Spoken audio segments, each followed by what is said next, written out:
Deus quer falar com você. Impressionante como a nossa igreja, a igreja moderna, ela está confortável.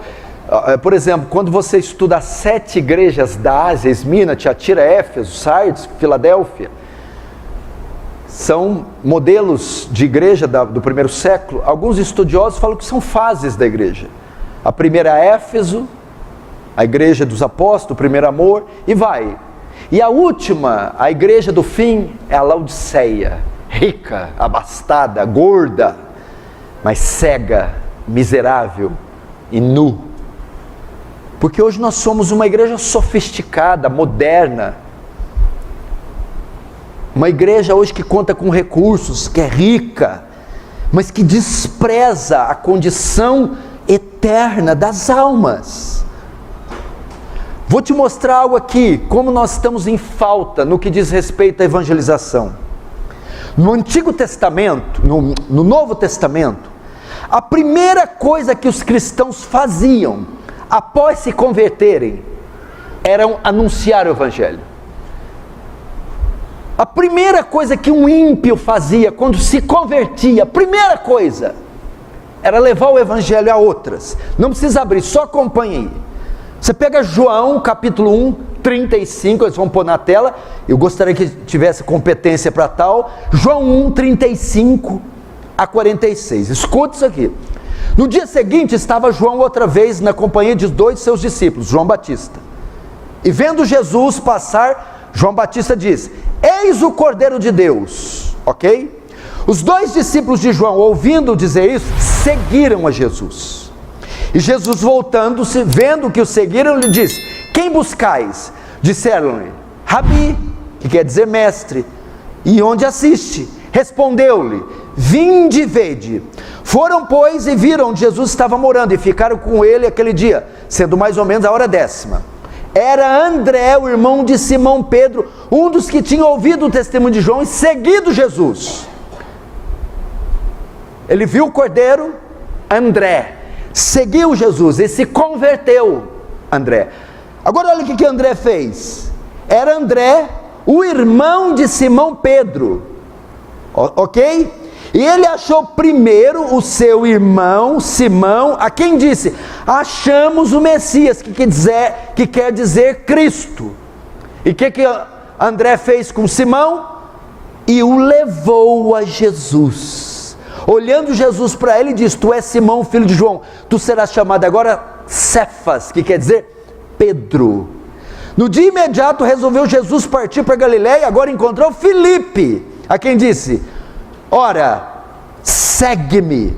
Filipe era de Betsaida, cidade de André e de Pedro.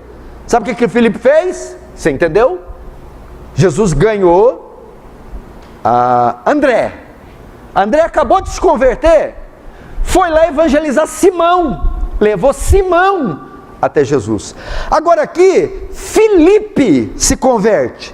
Depois converte, a Bíblia diz: Filipe encontrou Natanael. E o que Filipe fez? Achamos aquele de quem Moisés escreveu na lei, Jesus o Nazareno. Perguntou Natanael: de Nazaré pode vir alguma coisa boa? Respondeu Filipe: vem e vê. E ele foi e viu. Era isso que ocupavam as pessoas do Novo Testamento. Elas se convertiam e levavam outros à conversão. André encontrou Jesus e levou seu irmão Simão a Jesus. Filipe encontrou Jesus e levou Natanael a Jesus. O endemoniado gadareno, presta atenção, lembra dele? Tinha o demônio. E indo ter com Jesus, viram o endemoniado que tivera legião, assentado, vestido, em perfeito juízo. Aqui mostra a conversão dele. Agora, a primeira coisa que ele faz após se converter, Marcos 5, 15 a 18. Ao entrar Jesus no barco, suplicava-lhe o que for endemoniado que o deixasse estar com ele. Jesus, porém, disse: vai para a tua casa, para os teus, e anuncia-lhes tudo o que o Senhor te fez, e como teve compaixão de ti. Então ele depois que se converteu, começou a proclamar em Decápolis tudo que Jesus lhe fizera, e todos se admiravam. Ele acabou de ser salvo, liberto de uma legião de demônio.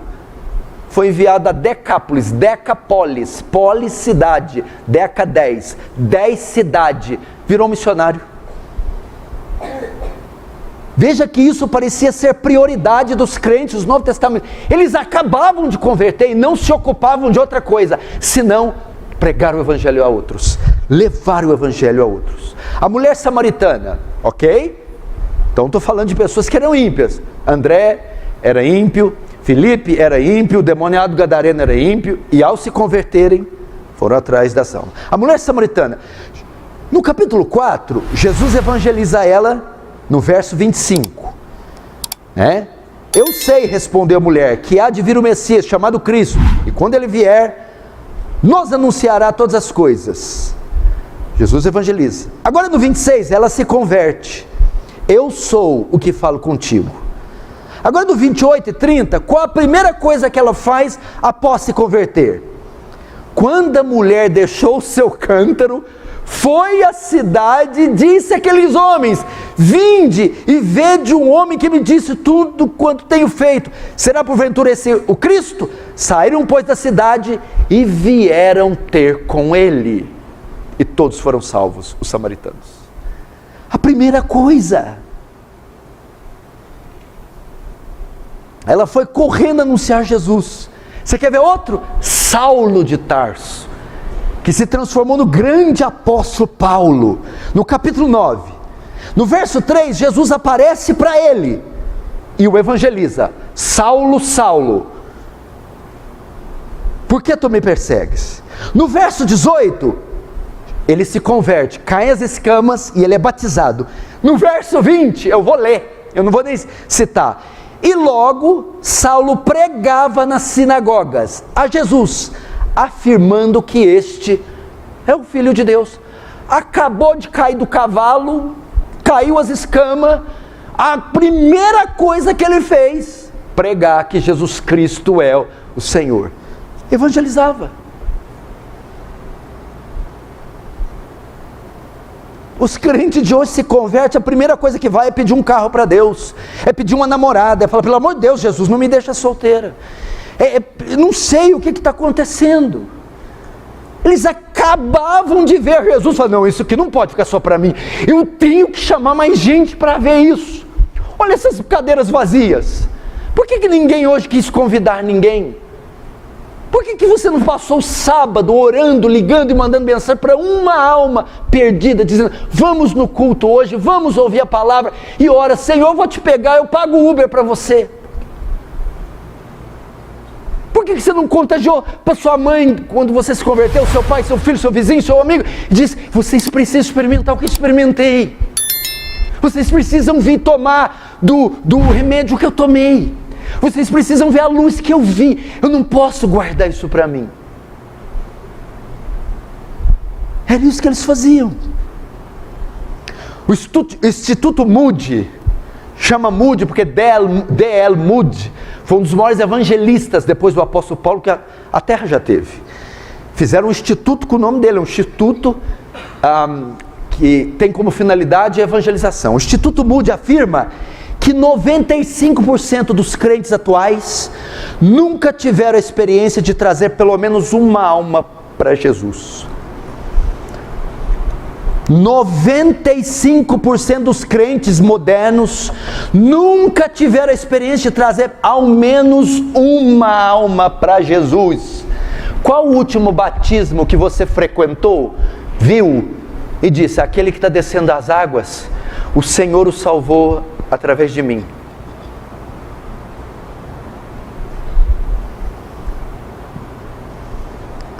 %95, não é uma vergonha? O que será que a gente está gastando o nosso tempo, a nossa vida, o nosso dinheiro? Eu fico pensando, eu sei o que eu faço da minha vida quando eu não estou na igreja, no culto. O que eu faço com o meu tempo vago? Mas o que esses crentes estão fazendo? Onde será que eles estão? Se a gente pudesse pôr uma tela e um histórico da sua semana, a hora que dorme, a hora que acorda, sua rotina, quanto tempo gasta no celular, como que usa o dinheiro, o que o povo está fazendo?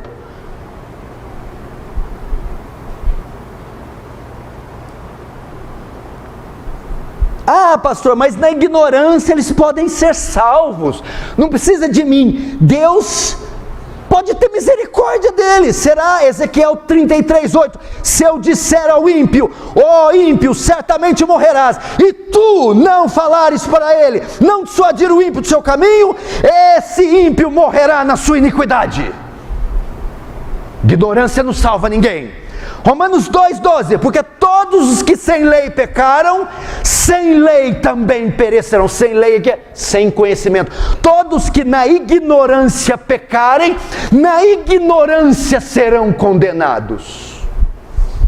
Você está assistindo multidões não morrerem de tifo, de febre amarela, de peste negra, mas morrendo eternamente no pecado. A cada dia morrem 159 mil pessoas, 4 milhões por mês, 54 milhões por ano. E quantas dessas morrem sem o Evangelho? Tá vendo aqui essa caixinha de fósforo e esse fósforo? Esse fósforo é você. A minha mão é a oração. E a caixinha de fósforo é a Bíblia. Sabe o que acontece quando você ora mais e lê mais a Bíblia? Fogo. Fogo do Espírito, o fogo de Deus em sua vida. Tá querendo ter mais intimidade com Deus? Tá querendo ter uma vida espiritual mais ativa, com mais fogo? Você precisa ter uma rotina de leitura bíblica e oração diários, sem falhar. Mas às vezes a sua rotina não deixa, porque você trabalha demais, estuda demais, tem casa, filho, marido, esposa para cuidar, não é verdade? Pensando nisso, eu desenvolvi um método chamado Bíblia Todo Dia, onde que eu ensino hoje mais de 350 alunos a como reprogramarem os seus hábitos e a sua rotina para conseguirem colocar a leitura bíblica e a oração no seu dia a dia e assim podendo ter uma vida espiritual mais ativa e cheia do fogo de Deus. Se você quer isso também, vem restituir a sua vida espiritual com Deus.